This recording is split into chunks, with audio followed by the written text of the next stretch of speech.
Bulutin Selatan 31 Mac 2015. Tunku Mahkota Johor lalui senarai 83 penerima pingat sempena kemahkotaan Sultan Johor.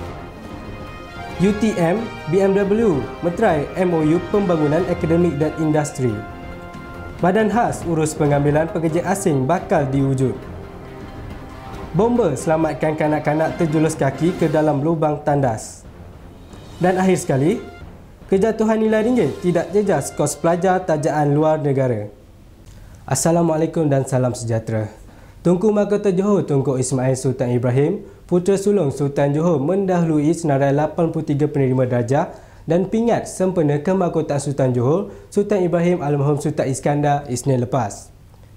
Tunku Ismail dikurniakan darjah Sultan Ibrahim Johor yang amat disanjungi pangkat pertama Datuk Seri Mulia Sultan Ibrahim Johor SMIJ.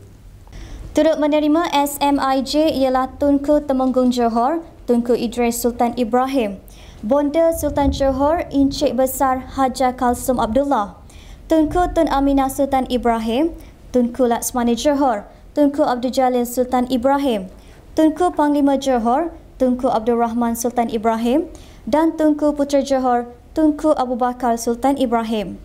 Menteri Besar Datuk Muhammad Khalid Nordin dan Yang di-Pertua Jemaah Majlis Diraja Johor, Datuk Abdul Rahim Ramli turut menerima SMIJ. Sultan Ibrahim turut berkenan mengurniakan darjah Sultan Ibrahim Johor yang amat disanjungi pangkat kedua Datuk Mulia Sultan Ibrahim Johor DMIJ kepada Setiausaha Kerajaan Negeri Johor Datuk Ismail Karim dan Pegawai Keuangan Negeri Johor Marsan Kasim. Sementara itu, Setiausaha Jemaah Majlis Diraja Johor Datuk Abdul Latif Yusof, Ahli Penasihat Jemaah Majlis Diraja Johor Brigadier Jeneral Besara Datuk Ali Musa dan Timbalan Setiausaha Kerajaan Johor Pengurusan Amran A. Rahman menerima darjah Sultan Ibrahim Johor yang amat disanjungi pangkat ketiga Setia Mulia Sultan Ibrahim Johor SIJ. Sementara itu, 69 orang menerima pingat Sultan Ibrahim pangkat kedua PSI 2. Antara yang menerima PSI 2 ialah Ketua Polis Johor Datuk Muhammad Mokhtar Muhammad Sharif, Datuk Bandar Johor Bahru Datuk Abdul Rahman Muhammad Dewam, Pengarah Kesihatan Negeri Datuk Dr. Muhammad Khairi Yaakob dan Pengarah Muzium Diraja Abu Bakar Datuk Paiman Keromo. Turut menerima PSI 2 adalah kesemua 10 anggota Exco Kerajaan Negeri. Majlis pengurniaan darjah dan pingat itu berlangsung di Istana Besar.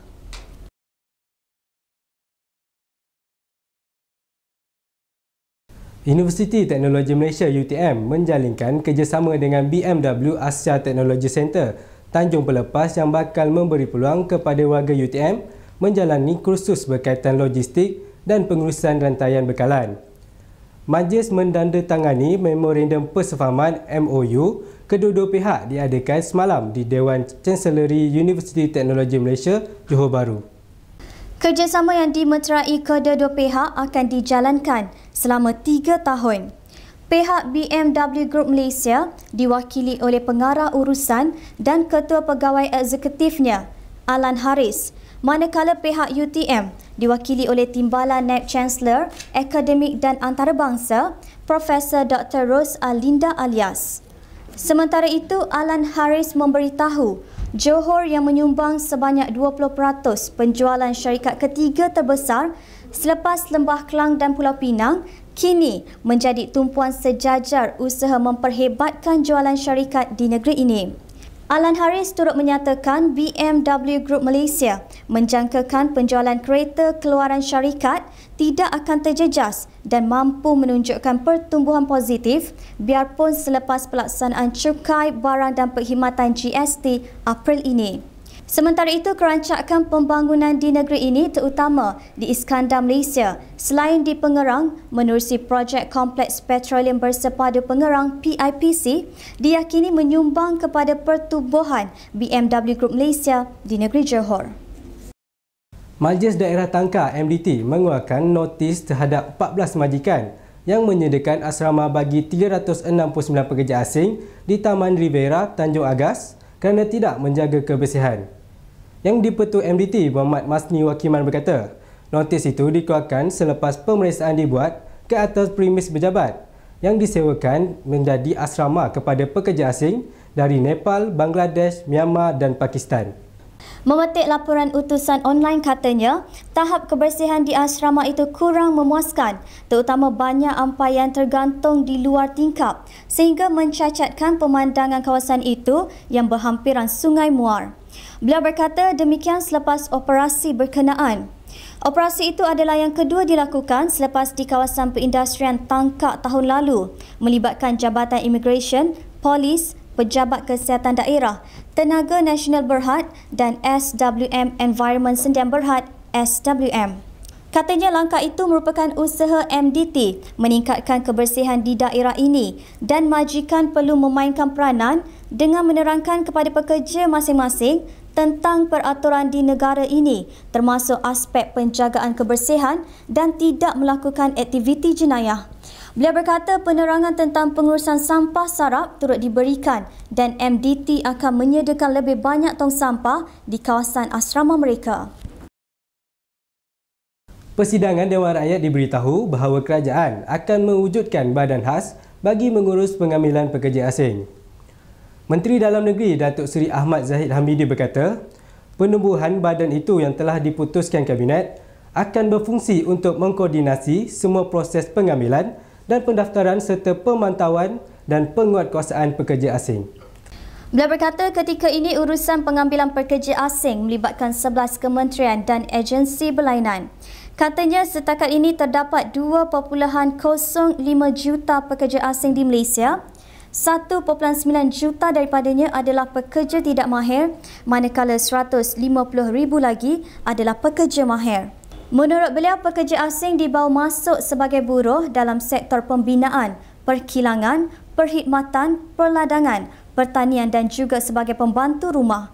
Dalam pada itu, beliau turut memberitahu bahawa pihak berkuasa akan terus menjalankan operasi untuk mengekang kemasukan pendatang asing tanpa izin di negara ini. Daripada Januari sehingga 25 Mac tahun ini, sebanyak 1,855 operasi telah dilaksanakan Jabatan Immigration dan kira-kira seramai 12,000 pekerja asing tanpa izin telah ditangkap.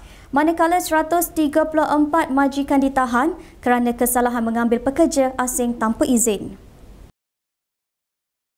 Untuk paparan berita selanjutnya, kita kembali selepas ini.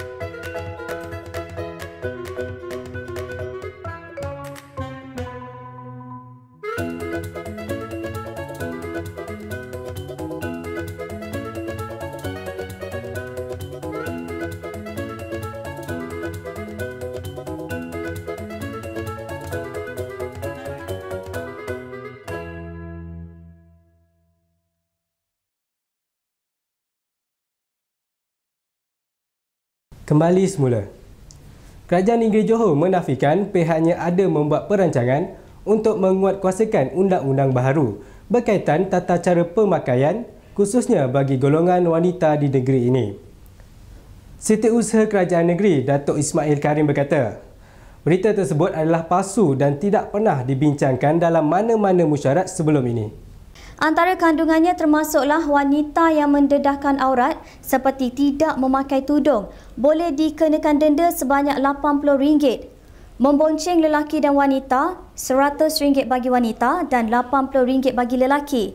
Manakala denda RM120 bagi mereka yang memakai seluar ketat.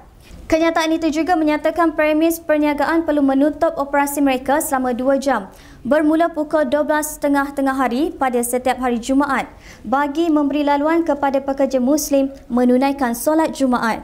Beliau mengulas penyebaran satu kenyataan melalui aplikasi telefon pintar WhatsApp yang mendakwa kerajaan negeri bakal menguatkuasakan arahan baharu.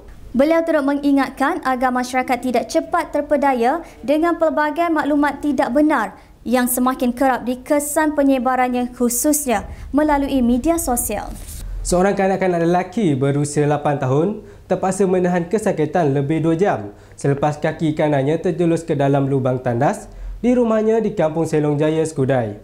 Pegawai Bomba Kanan 2 Jabatan Bomba dan Penyelamat Johor Bahru, Muhammad Nazaruddin Ahmad Zainuddin berkata, kejadian berlaku kira-kira pukul 1 tengah hari ketika Muhammad Saifuddin Hakimi Rosmani sedang bersiap untuk ke sekolah agama.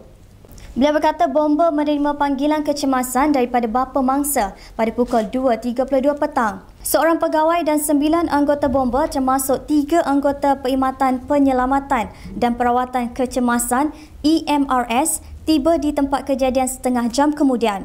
Muhammad Nazaruddin berkata pihaknya memecahkan keliling lubang tandas itu dan berjaya mengeluarkan kaki kanak-kanak terbabit tanpa sebarang kecederaan. Katanya operasi tamat pada pukul 3.45 petang dan kaki kanak-kanak itu turut diperiksa anggota EMRS bagi mengesahkan tiada kecederaan. Kejatuhan nilai ringgit tidak menjejaskan kos syuran pengajian dan sara hidup pelajar tajaan kerajaan di luar negara. Demikian menurut Menteri di Jabatan Perdana Menteri, Datuk Seri Syahidan Kasim. Beliau berkata, kesemua pelajar tajaan selama ini menerima allowance masing-masing dalam mata wang mengikut negara yang mereka berada, manakala yuran pengajian pula dibayar terus oleh kerajaan kepada institusi pengajian. Katanya kerajaan telah menjalankan kajian bermula 2012 hingga 2014 bagi tujuan menyemak semula kadar allowance pelajar tajaan di 3 buah negara iaitu United Kingdom, New Zealand dan India. Menurut beliau ini bertujuan memastikan allowance yang diberi sejajar dengan kos sara hidup dengan mengambil kira peningkatan kos yuran, kos pengangkutan dan kos penginapan. Katanya melalui kajian itu, kadar allowance baharu telah mendapat kelulusan Kementerian Keuangan setelah mengambil kira kemampuan semasa keuangan kerajaan demi memastikan kebajikan pelajar tajaan terjaga dan terbela. Sekian edisi Buletin Selatan yang bersiaran dari pusat penyiaran kami di Nusa Jaya, Johor. Salam takzim.